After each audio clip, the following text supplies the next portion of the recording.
there's so many things that can provide the brain with stimulus that make it happy.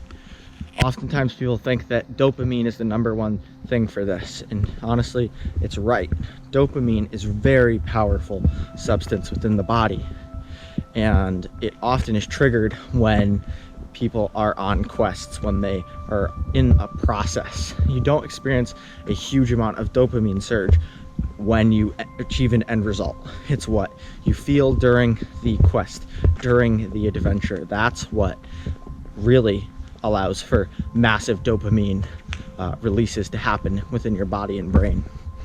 And it can be regulated to a degree, because just like anything else, too much of a good thing is too much of a good thing. And if you have too much dopamine, it's going to numb the senses. It's going to think you need more and more and more. So you need to do more and more and more. That's why drugs such as cocaine are addictive in that sense, because cocaine stimulates that same feeling of dopamine in which one is chasing a goal. That's why it is addictive, and you need more and more to get the same effect. It's very sad, but very true. There's a reason that there are age restrictions in many countries on dopamine providing things such as gambling, alcohol, and there's a often desire to break these age restrictions and do things earlier in life. Because the brain is not fully developed, it feels these immense surges of dopamine, and then it feels like, why would I not do this?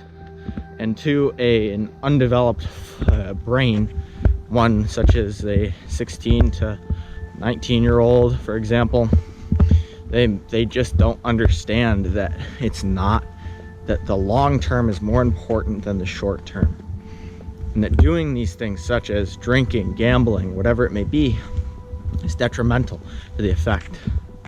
Something else that is a massive release of dopamine, because it is in essence just on quest, is social media. You look at Snapchat, right? You are always on a quest to talk to new people. You're always having that dopamine release. You get a new message. It could be anything within that message. You see it for a couple seconds and it's gone. All right, so it makes the result time super short, the quest time super long in questioning, and all it does is just release dopamine.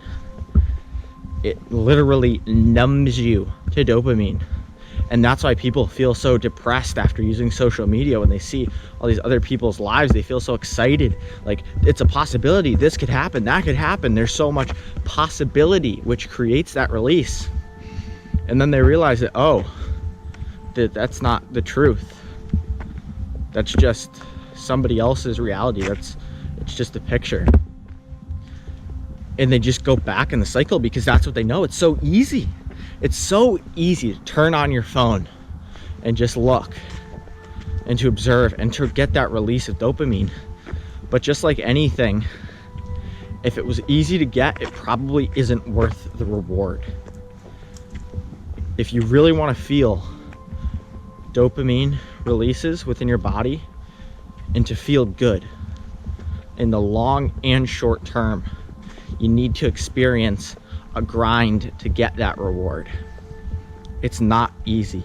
It's not something that should be instantaneous at the tip of your fingers. It should be incredibly difficult to get, because then you're going to feel the reward. Then you're going to get a reward, because you don't get anything apart from the release when you use Snapchat or whatever. You get, when you do other things in life, you work hard, you go work out, right? You get the reward of physically being healthier, and you get that dopamine release. I strongly encourage you to look at how you're creating your dopamine releases, and to subsequently change anything that is not helping you except for making you happy. Because honestly, it's not going to be sustainable, and you're going to end up more disappointed than you were before. It's like in a relationship. If all you do in that relationship is just constantly have sex, like do that basically, like you're not getting to know the person. It's just about that release of dopamine within the brain and other chemicals as well. But in reality, you need to get to know the person if you want to have a meaningful relationship.